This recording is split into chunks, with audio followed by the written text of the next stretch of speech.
Global Affairs analyst Paul Ejime joins me on the news from the UK. Good to have you join us, Paul Ejime. Thank you for having me. So this latest blow to the stability in Mali, does it come as a shock to you? Not really, because if you remember, Mali has become associated with this chronic insecurity and instability. And what has happened was just a further demonstration of the fragility of the political system in that country. There was a very terrible breach, security breach, that allowed two men to get into the worship center at the Grand Mosque. And actually somebody, there was blood seen, and actually maybe somebody and not the target was hit, because Colonel Goita himself, he has spoken, he has come on national TV to say that he was okay, and the Prime Minister Maiga has also spoken. The fact that he, being a member of a special force, I think maybe he tried to prevent that knife from getting to him. That was what happened. But it could have been fatal. It could have been, Mali could have been talking about an assassination. Remember Chad, neighboring Chad, and then remember also that this is a country that has seen two military coups in 9 months. So it is more becoming a character and what is associated with Mali. But so sad, because there's so much goodwill that maybe what is required, well, maybe we'll get to what is the way forward. So before we get there, after the second coup, the AU and ECOWAS suspended Mali. We saw France also suspend military cooperation with Mali. The US also suspended security assistance to Mali. Do you think that this is largely viewed as a whittling down of the power of Assimi Goita that perhaps has made him vulnerable to this kind of attacks? In a way, well, I think those were the pressure, there was international pressure that was supposed to be mounted to make them see reason and maybe respect the transition program that they have brought on. But it will also be a complication of the issue if somebody else takes over from Goita, because the military has not shown that they are through with governance in Mali, and that is one thing. Military should subject themselves to civil rule, to democratic, those who are elected. But you see, Goita and his men, they took out, they removed Keita from government, and he also removed the president of the transition, and literally imposed himself. The fact that ECOWAS and AU didn't do anything to that, because they didn't do it. And in the transition government, 4 key positions for defense, national, justice, and a lot of national, territorial ministry. They are under, under the portfolios are occupied by the military. So it is a quasi-military administration that is going on in Mali. And that is not what people want. But what is the way forward? Yes, we talked about, let's talk about these suspensions. Mali, I don't think France is not happy, apparently, from what is happening. And it is not known whether it is because Malian military is seen to be moving towards Russia.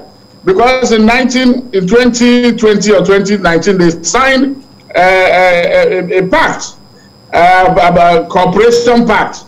Whether France is unhappy because usually former colonial colonies in Africa, French colonies, are supposed to maintain a kind of symbiotic relationship with them. So when they now see any other country coming in like China or Russia, that raises a question whether that is not what the military in Mali is suffering. But for God's sake, Mali and other Francophone countries have been independent for almost 60 years. This issue of depending on external forces, you know, for their defense, it is not helping them.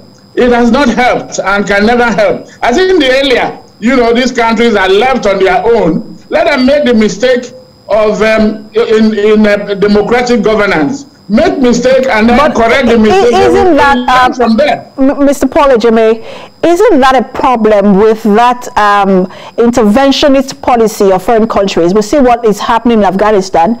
The U.S. is pulling out, but it doesn't look like Afghan forces can wield or can stand against the Taliban. So isn't that a challenge when it comes to interventionist policies of foreign powers? Well, let's look at it. For how long has that happened? When the intervention becomes too prolonged, remember the Russians were there before. They were thrown out. Every other person has gone. The Americans are now gone. Well, leave the Afghanistans to handle their own domestic problem. After, you know, all the bloodletting and everything, they will now come back because who will the Taliban govern if they manage to kill everybody?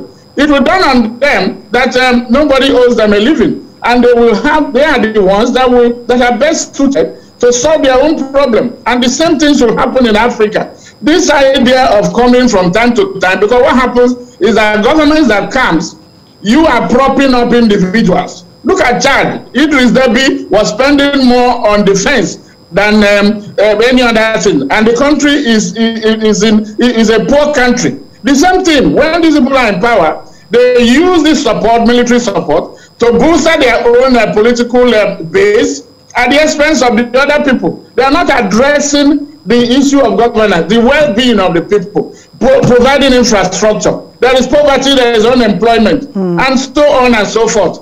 And by the way, UN forces are still there, about 15,000 of them are there. France says they are reducing their force in the region, in the Sahel, from 5,100 to maybe 2,000 or 3,000.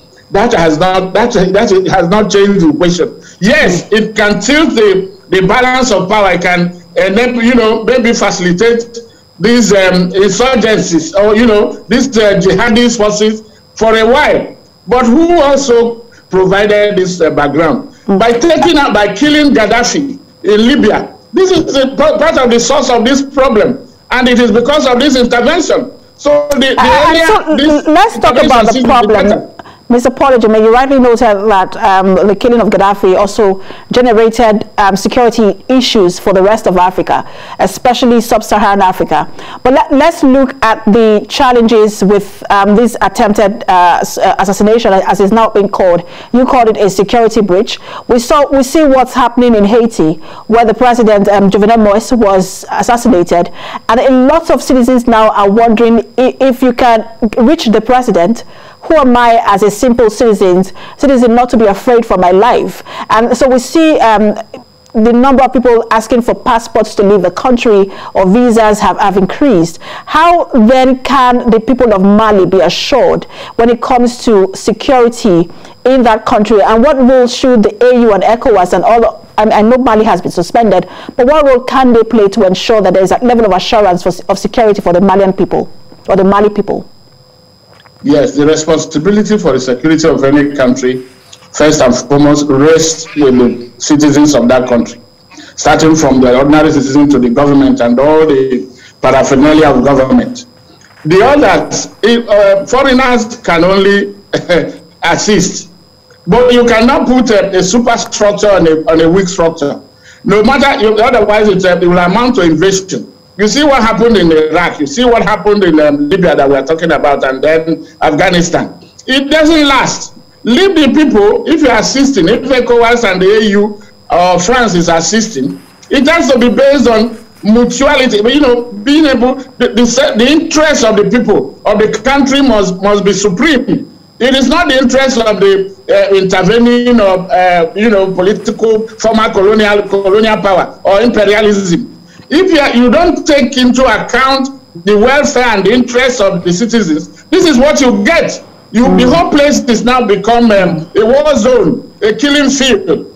And it shouldn't be like that. So let the national, the responsibility, like I said, rest with them. They should be the ones to take care of that. They have to take their destiny in their own hands. We'll see how Assimi Goita reassures his people of their security in the coming days. Global Affairs analyst Ejime, thanks for talking to us.